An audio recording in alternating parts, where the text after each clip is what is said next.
Hey everybody, Snooplax here, and today we're going to look at some mistakes and misinformation and other cool things in Mario Party manuals for Nintendo 64. First thing, the Japanese version of Mario Party came with an extra instruction manual for the minigames. The Japanese minigame booklet for Mario Party 1 actually says "Welcome Happy Minigames" and it has a 3D render of Toad with legs. And I've never seen a picture of Toad with legs before and I find it hilarious.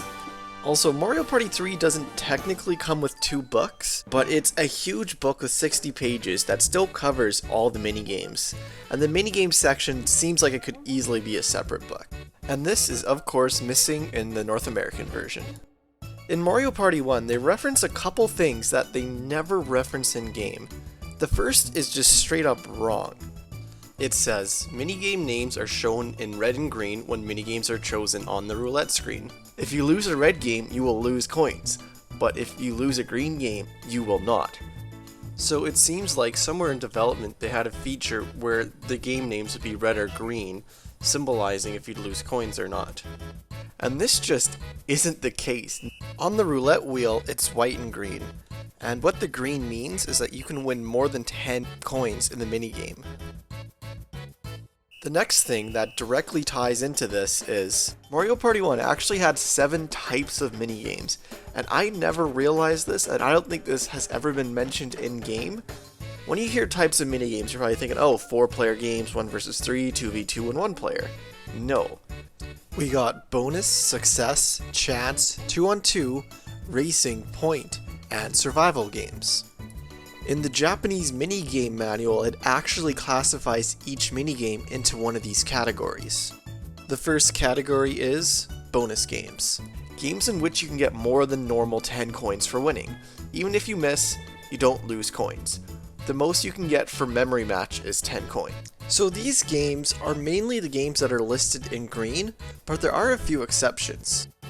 The only game that is listed green that isn't considered a bonus game is Crane Game, which is considered a Peach game, and Memory Match is considered a bonus game even though it isn't green. The reason why I think they considered Memory Match a bonus game is because the one-player games were split up into 2 categories. Games that you can lose coins from, which was put into Luigi, and games where you can't lose coins, which was put into Mario.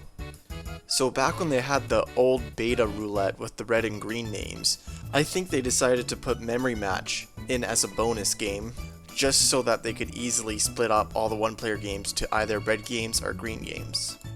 Next is success games. Games in which you get 10 coins for clearing. If you miss, you lose 5 coins. In Pipe Maze, you don't lose any coins for a miss.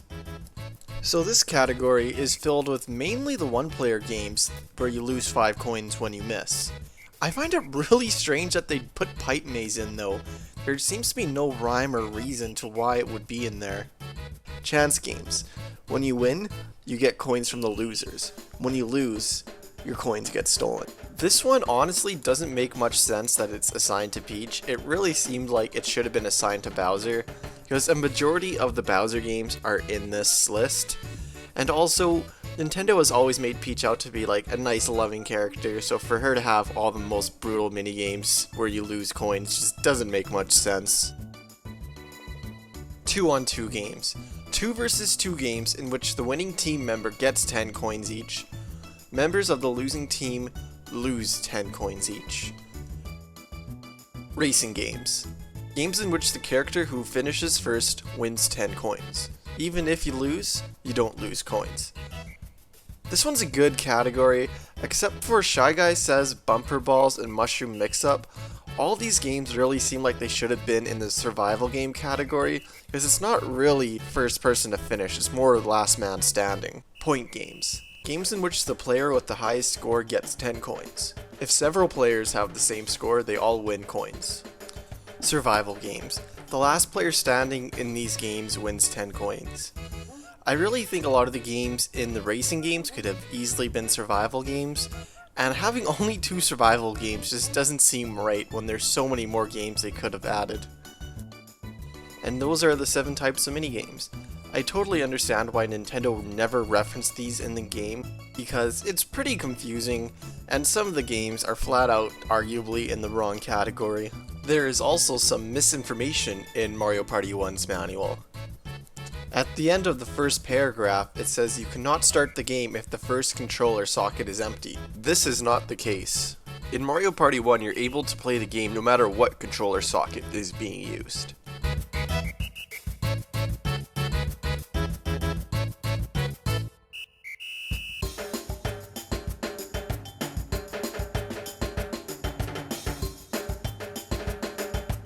Mario Party 2 and 3 also had this message, but it was fixed in these games and you get an error message when starting the game.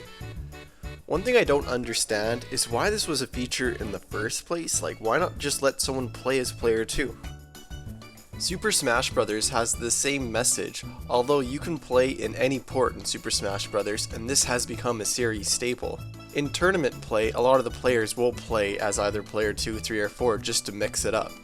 The other cool thing about Mario Party 1 is that it actually mentions the Game Ball machine. If you don't know what the Game Ball machine is, I don't blame you. I've actually made a whole video on the Game Ball machine, so I won't talk about it too much. But just the fact that it's mentioned in the manual is pretty cool.